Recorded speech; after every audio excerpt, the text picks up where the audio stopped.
The large hall was filled with the buzz of voices and the clicking of chess pieces. It was a special evening, one that chess lovers had been waiting for with great excitement. The city had invited a world-famous Grandmaster to give a simultaneous exhibition match.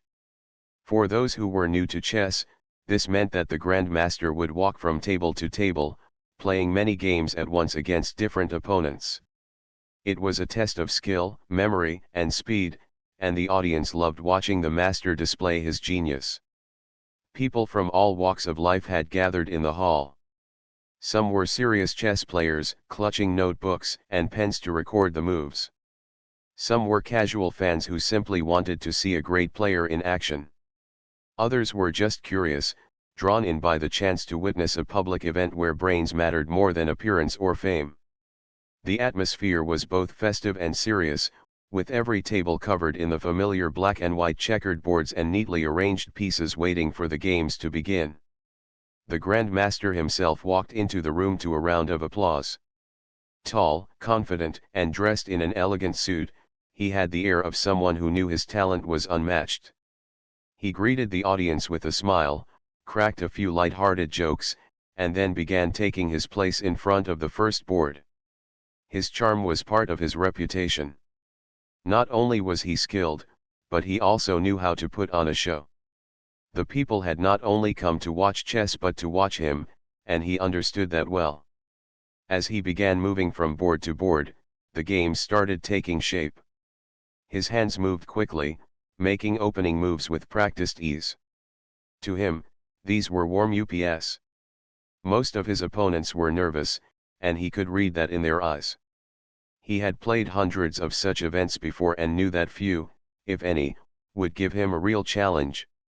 Still, he enjoyed the ritual. The thrill of being admired, the whispers that followed his every step, the joy of controlling so many games at once, these things fed his pride.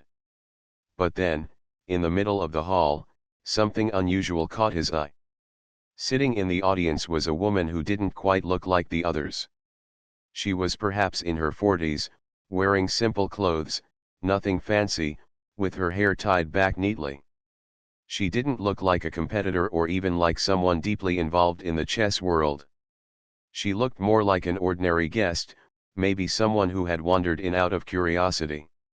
She sat quietly, her hands folded in her lap, watching the games with calm, steady eyes. The Grandmaster paused for a moment as he noticed her. A mischievous smile spread across his face. He turned to the crowd and said something in a joking tone, loud enough for people nearby to hear, "Why don't we invite our quiet guest here to join? Maybe she will surprise us." The audience laughed. Everyone knew this was part of the act. A Grandmaster inviting a random person from the crowd was like a singer pulling someone on stage to sing a verse. It was entertaining, not threatening. Most people assumed the woman wouldn't even know the rules of chess properly. After all, she didn't fit the image of a serious player. At first, the woman hesitated. She seemed unsure whether the invitation was real or just a joke.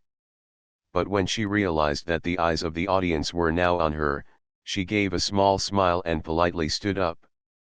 With quiet dignity, she walked toward the board where the Grandmaster was waiting. Her steps were neither hurried nor hesitant, she carried herself with calmness, almost as though she had expected this moment. The Grandmaster pulled out the chair for her with a playful gesture, still enjoying the laughter around the room. "Please," he said, "let's see what you can do." The woman nodded gently and took her seat. She did not look flustered, nor did she show any sign of nervousness. She simply placed her hands on the edge of the table and looked at the board with steady concentration. The laughter of the crowd began to soften as people realized she wasn't acting shy or confused.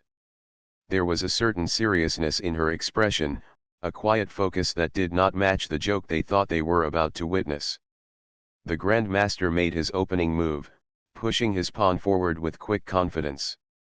Without much delay, the woman moved her own pawn in response, her hand steady and deliberate. It was not a random move, nor the clumsy choice of a beginner.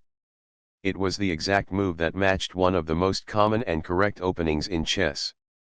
A few people in the crowd who knew the game well raised their eyebrows. This was unexpected. The master chuckled lightly and moved again, still in a playful mood. Once more, the woman responded without hesitation, placing her piece with accuracy. This time, the whispering began. A few members of the audience leaned closer to the board. Her moves were not careless. They were sharp, clean, and filled with purpose. By the third move, even the Grandmaster noticed that something was different. His smile lingered, but it was no longer the same smile of amusement. It had turned into something else, perhaps curiosity, perhaps caution. He looked across the table at the woman, who remained calm, her eyes fixed only on the board. She was not distracted by the crowd, not interested in the whispers, and not impressed by the reputation of the man in front of her. The audience, sensing the change, began to quiet down. The laughter that had filled the room moments earlier faded into a hush. People leaned forward, their eyes shifting from the woman's calm face to the Grandmaster's growing focus.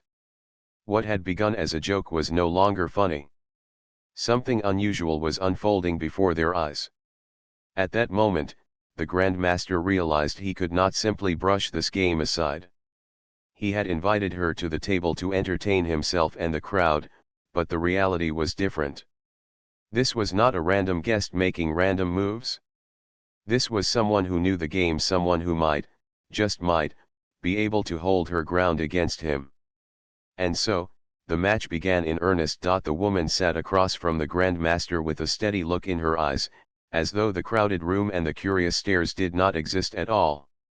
For her, it was only the board, the 64 squares, and the familiar pieces she had known all her life. Her movements were slow but sure, not rushed, not careless. Every time she lifted a piece, it was as though she already knew where it was meant to go, as if her hand was following a plan her mind had carefully drawn long before the moment arrived. The Grandmaster leaned back slightly in his chair, watching her. He was used to students, amateurs, and even strong local players who would sit nervously across from him. They often hesitated, their hands trembling slightly before each move, worried about making mistakes. But this woman showed none of that. She did not look around to seek approval from the crowd, nor did she wait to see the Grandmaster's reaction. She played as though the game itself was her only concern. At first, the Grandmaster responded with his usual sharp openings, moves that were both elegant and intimidating. He thought he could end the game quickly, perhaps in 10 or 15 moves, and give the audience a show of his brilliance. But with each move he made, the woman matched him with calm precision. It was not flashy or complicated, but it was correct, and that correctness was slowly changing the air in the room. The audience, which had been murmuring and laughing only minutes before, began to fall into silence. People leaned forward in their seats, whispering only when they absolutely could not hold back their surprise. Some of the chess enthusiasts in the crowd began to nod quietly, recognizing the woman's moves, realizing that she was playing like someone who had spent years studying the game. One man in the front row, himself a local club player, whispered to his friend, "Do you see that? She knows the lines. She isn't just guessing. She knows exactly what she's doing." The Grandmaster tried to test her with tricks, small traps meant to lure beginners into mistakes. He slid a knight across the board, leaving it slightly exposed, hoping she would take it without seeing the danger behind. But she didn't. She looked at the board for a moment, then calmly made a move that avoided the trap completely. The crowd stirred. She had seen through it. The master raised his eyebrows. That was not what he expected. He gave a little smile, as if to acknowledge her awareness, and then made another move, this time a more aggressive one, pushing forward a pawn to claim more space on the board. Once again, the woman responded with clarity, bringing her bishop to the right square, not too bold, not too shy, just the perfect answer. The game was no longer a light distraction for the Grandmaster. His steps, which had been quick and careless as he moved from one board to another, now slowed when he returned to her table. He stayed longer, studying her moves, thinking more carefully about his own. The audience could see the difference. They could see the way his posture changed, from casual to cautious, from playful to focused. For the woman, nothing seemed different. Her expression did not change, her hands did not shake. She played the way she had always played, as though the world around her had no power to disturb her. For her, the game was not about fame, not about applause, not about proving herself. It was about the beauty of chess itself, about the dance of the pieces, about the quiet battle of minds where no voices were raised and no emotions were shown, only pure thought. As the middle game unfolded, the board grew more complicated. Pieces were exchanged, pawns were pushed forward, knights jumped into dangerous positions, and bishops sliced across the diagonals. The woman played with a balance of caution and courage, never rushing, never hesitating. Every move she made seemed to flow naturally from the last, as though she could already see several steps ahead. The Grandmaster, for the first time that evening, began to feel the pressure. He was known for his ability to dominate a board, to create powerful attacks that overwhelmed his opponents. But here, against this simple woman whom he had invited as a joke, he was not able to create that same dominance. Instead, he found himself struggling to find weaknesses, searching for openings that simply were not there. The audience felt it too. The silence in the hall was heavy, broken only by the sound of pieces being placed on the wooden boards and the occasional cough or shuffle of a chair. Everyone was focused on this one table. Even those who were playing their own games with the Grandmaster stole glances toward the match, sensing that something remarkable was happening. The woman's moves were not loud, not dramatic, but they carried weight. Each time she reached forward, the air seemed to tighten, as though everyone in the room was holding their breath, waiting to see what she would do. When her hand left the piece, people leaned back, whispering softly, realizing again and again that she was no beginner, no random guest. The Grandmaster finally leaned forward, resting his chin on his hand as he studied the board. His smile had faded, replaced by a thoughtful seriousness. He was no longer playing for entertainment. He was playing because he had to. He was playing because, in front of him, he had found an opponent worthy of his respect, even if she had no title, no recognition, no fame. The woman's eyes never left the board. For her, it was as though the crowd had vanished completely, as though even the Grandmaster himself had disappeared. There was only the game, only the small world of squares and pieces where she felt at home. Her moves came with a quiet confidence that seemed to silence even the loudest whispers. And slowly, move by move, the laughter that had filled the hall earlier was replaced by something else in awe that grew with every passing moment. The joke that had started the match had turned into something entirely different, something that none of them would forget. By the time the pieces had settled into their new positions, the crowd was completely silent. The Grandmaster, who had once been so sure of his dominance, now leaned forward carefully, his eyes narrowed in focus, his pride set aside. He was no longer playing to entertain. He was playing to survive the game. The hall, once lively with chatter and laughter, had fallen into an unusual silence. The audience that had come expecting a night of easy victories for the Grandmaster now sat in hushed anticipation. All eyes were drawn to the single board where the unexpected drama was unfolding. Every small sound in the room, the click of a piece placed on the board, the rustle of clothing, even the faint tapping of shoes felt magnified in the heavy quiet. The Grandmaster's brow furrowed as he studied the position before him. What he had thought would be a quick and light-hearted match was turning into something far more demanding. The woman sitting across from him remained unshaken, her face calm and her posture steady. She moved her fingers gently over the top of a pawn before lifting it with quiet confidence and placing it forward. The move was simple but effective, blocking one of the master's advancing lines. A murmur swept through the crowd. Many of them had been following the moves carefully, and they recognized that the woman had not only avoided danger but had also gained a stronger position. It was a small detail, but in chess, small details made all the difference.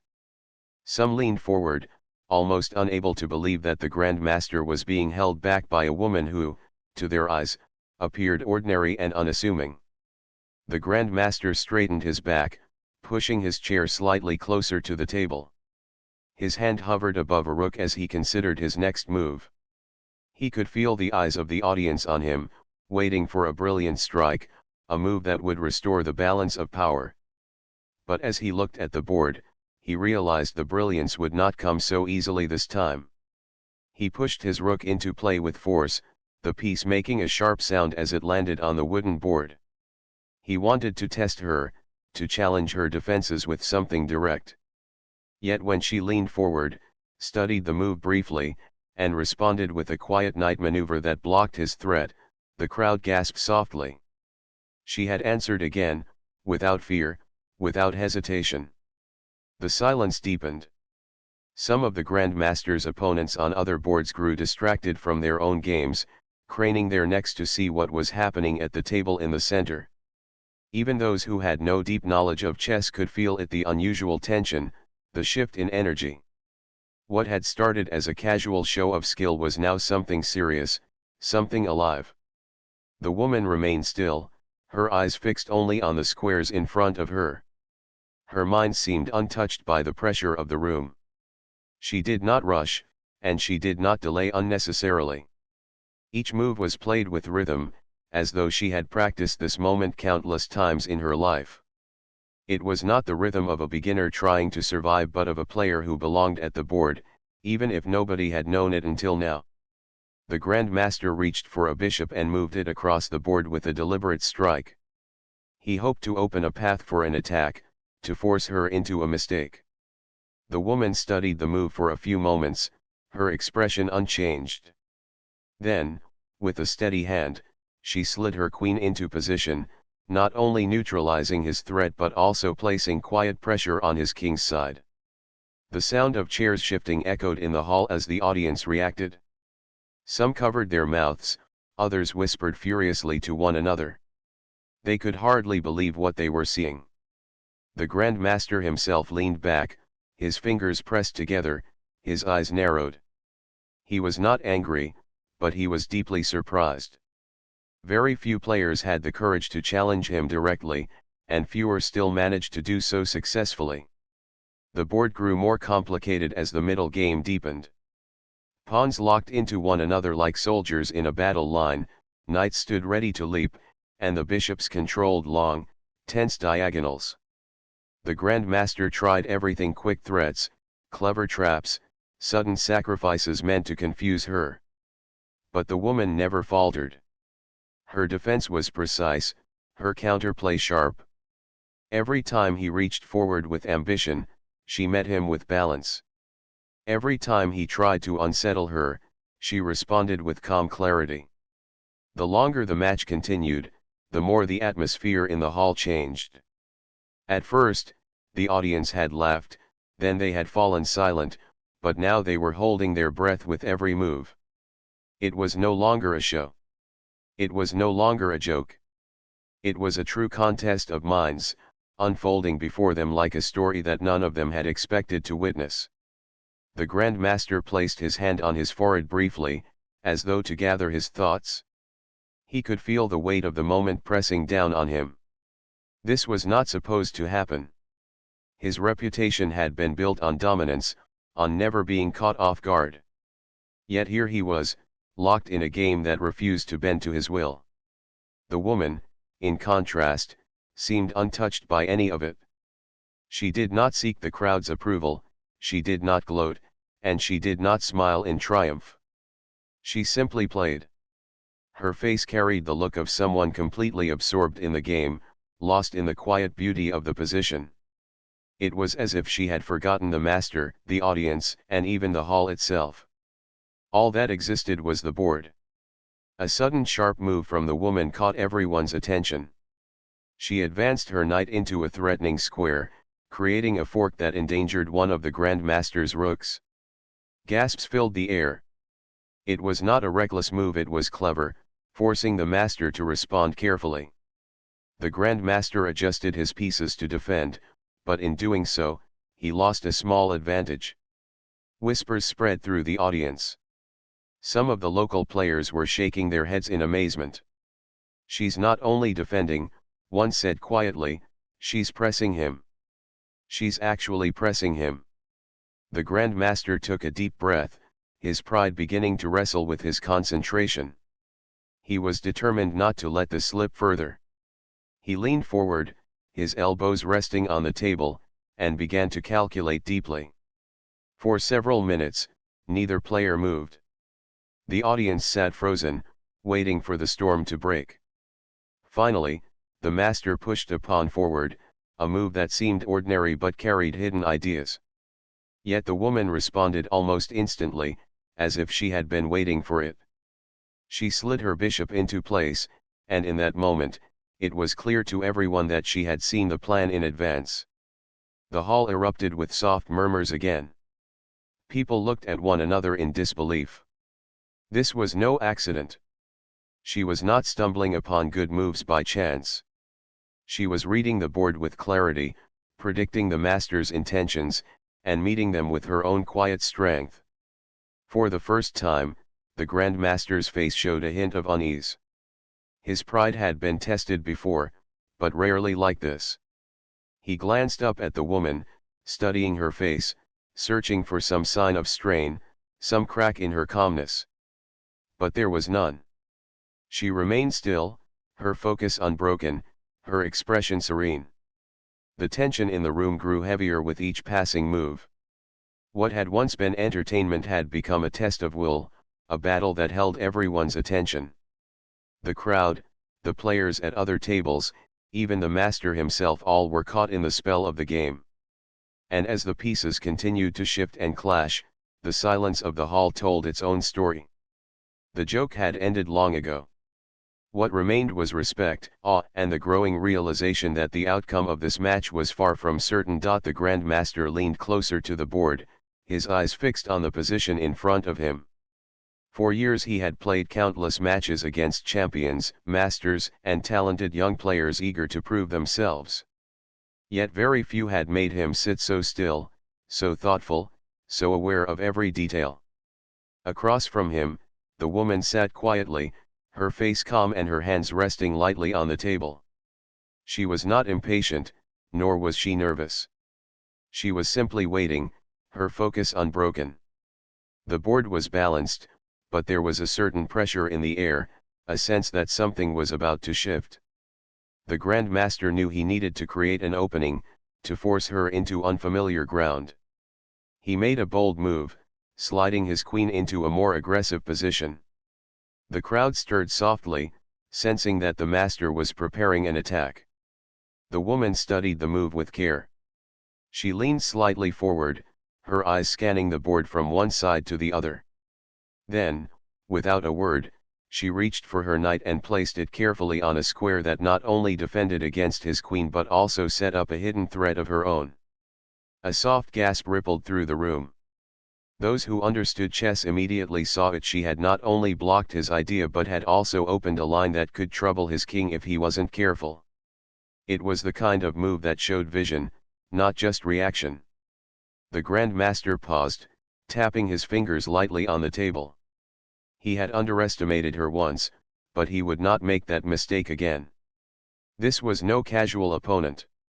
This was someone who had been holding back her strength, revealing it slowly, piece by piece, like a story unfolding.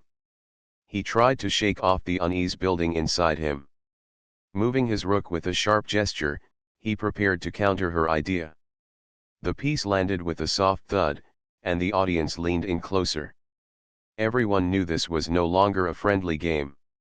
It was a test of minds, and both players were giving it everything they had. The woman took her time, not because she was uncertain, but because she was calculating carefully. She touched a pawn, thought for a moment, and then pushed it forward. The move looked ordinary at first glance, but within seconds, whispers spread through the crowd. She had seen deeper. That simple pawn advance had limited his rook, weakened his defense, and strengthened her position all at once. The master's eyes narrowed. He was not used to being placed under such constant pressure. Usually, it was he who pushed his opponents backward, forcing them to make mistakes. But tonight, he was the one who had to be cautious. He was the one carefully dodging traps, the one searching for stability. He decided to gamble. With a bold move, he sacrificed a knight, hoping to open her defenses and launch an attack. The crowd gasped loudly this time. A piece had been given away. It was the kind of sacrifice that only strong players made, a dramatic gesture to change the flow of the game. The woman remained composed. She looked at the sacrifice for several seconds, her expression unchanged. Then, calmly, she accepted it. She lifted the piece with steady hands and removed his knight from the board. But instead of falling into the trap that followed, she found a brilliant sequence of moves that neutralized his attack completely. The room erupted in hushed whispers. Some of the local players were shaking their heads in amazement. "She saw it," one murmured. "She saw the whole line. She didn't just take the piece blindly, she knew exactly how to handle it." The Grandmaster sat back in his chair, folding his arms. For a moment, he simply stared at the board, as though trying to read not just the pieces but the mind of the woman across from him. She, however, didn't return his gaze. She kept her eyes on the board, her focus pure, her breathing steady. The tension grew heavier with each move. Every time the master tried to seize the initiative, she answered with quiet strength. Every time he prepared a trap, she stepped around it with grace. Slowly, the board began to tilt in her favor. Her pawns advanced steadily, her pieces worked together in harmony, and her king remained safe behind a solid wall of protection. The audience could feel the shift. What had begun as an even contest was turning into something more dramatic. The woman was not just surviving, she was pressing forward. She was dictating the rhythm of the game, and the master, despite all his experience, was being forced to respond. At one point, the Grandmaster tried to break through on the queen's side with a powerful push of pawns. It was the kind of move that had crushed many opponents in the past. But the woman was ready. She countered with a perfectly timed bishop move, cutting off his advance and turning his attack into a weakness. The crowd reacted instantly, with gasps and whispers filling the hall. The master's face grew tense. He leaned forward again, both elbows on the table, his chin resting on his hands. He calculated deeply, but every path he imagined seemed blocked. It was as though she could see his thoughts before he made them real on the board. And then came the moment that silenced even the whispers. The woman, after several minutes of quiet calculation, slid her queen across the board into a devastating position. It was a move of elegance and power, a strike that threatened the master's king directly while also protecting her own. The audience froze. Even those who were not experts could see it. This was no ordinary move. It was brilliance. The Grandmaster's eyes widened. He stared at the board, his fingers tightening slightly against his lips. For the first time that night, he looked unsettled. The crowd, sensing the weight of the moment, held its breath. The silence was absolute, broken only by the faint ticking of a clock in the distance. The woman sat back slightly, her hands resting quietly once again. She did not smile, she did not gloat. She simply waited. To her, the move was not about showing off. It was about playing the game the way it was meant to be played, with clarity, with truth, with respect for the art of chess. The Grandmaster moved his hands slowly over the board, hovering above his pieces, searching desperately for a defense. But every line he traced in his mind ended badly. She had cornered him. She had outmaneuvered him in a way that few ever had. The audience knew it too. They could see the position. They could feel the shift in power. The woman, the simple woman who had been invited as a joke, was no longer the quiet figure in the background. She was the center of the room, the one who had commanded silence, the one who had forced the Grandmaster himself into retreat. And in that moment, the truth settled over the hall like a wave of awe. Something extraordinary was happening before their eyes. The hall was so quiet that even the faint sound of the Grandmaster's breathing could be heard. Every pair of eyes in the room was fixed on the board. The pieces stood like an army frozen in place, caught in the middle of a battle that had already taken the crowd on a journey they never expected. The Grandmaster leaned forward, his hand on his chin, his face heavy with concentration. He was one of the greatest players alive, yet now he found himself staring at a position where every move seemed dangerous. Across from him, the woman sat with the same calm expression she had carried from the very beginning. Her hands rested lightly on the edge of the table, her eyes steady, her focus unbroken. She did not look at the crowd, nor at the master's troubled expression. For her, the world outside the board did not exist. There were only the squares, the pieces, and the story they were telling together. The Grandmaster finally made his move, sliding his rook into a defensive position.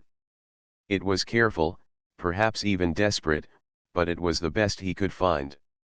The room stirred slightly, the sound of clothing brushing against chairs as people leaned forward to see what the woman would do next. She studied the board for a few quiet moments, then lifted her queen with steady fingers. The piece glided across the board into a square that made the entire room gasp. It was not just a move, it was a statement.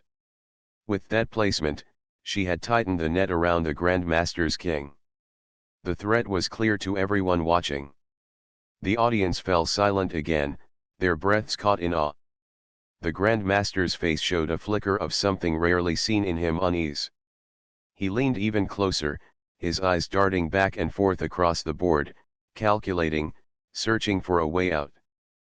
But the more he looked, the more he realized the truth: she had outmaneuvered him. Minutes passed. The crowd remained frozen, unwilling to make a sound, afraid of breaking the spell of the moment. Some whispered softly to one another, but even those whispers quickly faded as they realized they were watching history unfold. At last, the Grandmaster moved his hand, picking up his bishop and placing it carefully to block part of her attack. It was a clever defense, the kind of move that had saved him many times before. But as soon as the woman's eyes studied the board, her lips pressed together in the faintest expression of certainty. She reached forward and pushed a pawn, a move that at first seemed simple, almost ordinary. But within seconds, those who understood the depth of chess realized what she had done. The pawn move closed off the master's final escape, creating a quiet trap that was almost impossible to break. The audience gasped again. Some of them leaned back in their chairs, shaking their heads in disbelief. Others covered their mouths, their eyes wide. Even those who didn't fully understand the details could sense the change. They could feel that the game was drawing to a dramatic conclusion. The Grandmaster's hand hovered above his pieces, but he did not move. His mind was racing, but no solution appeared. Every path he imagined ended in loss. He sat back slowly, his shoulders heavy, his pride tested in a way it hadn't been for years. Across from him, the woman waited patiently, her calmness unchanged. The silence of the hall grew heavier. It was the kind of silence that comes only when people are witnessing something unforgettable. No one laughed anymore. No one whispered carelessly. All of them knew they were part of a moment that would be told again and again. Finally, the Grandmaster sighed softly and made his last move, sliding his king a single square, knowing well that it was hopeless. The woman nodded slightly, as if acknowledging his effort, and then placed her queen down gently on the board. Checkmate.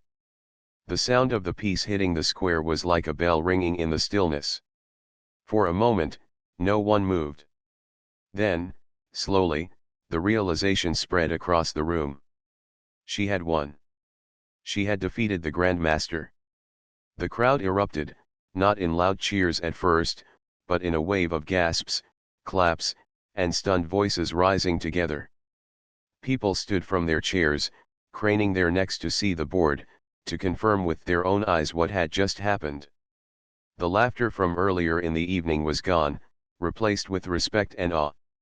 The Grandmaster leaned back in his chair, his expression serious but not bitter. For a long moment, he simply stared at the board, as though trying to memorize the path that had led him here. Then, slowly, he lifted his eyes to the woman and gave her a nod of respect. It was not easy for a man of his stature to lose, but he had the grace to recognize brilliance when he saw it. The woman did not smile widely, nor did she boast. She simply returned the nod, her face calm as ever, her victory carried with dignity. To her, the win was not about showing superiority over the Grandmaster. It was about playing the game she loved, about finding beauty in every move, about letting the pieces speak for themselves. The audience burst into applause, louder this time, filling the hall with the sound of admiration. Some clapped slowly, as if still stunned, while others cheered openly. People turned to each other, their voices filled with excitement, retelling the sequence of moves, their hands moving in the air as if replaying the match. The Grandmaster stood and extended his hand to the woman. She accepted it with grace, shaking it firmly but without prideful show. For a brief moment, they stood together in silence, two players connected by the invisible thread of the game they had just shared. Later, as the crowd slowly left the hall, people could not stop talking about what they had seen.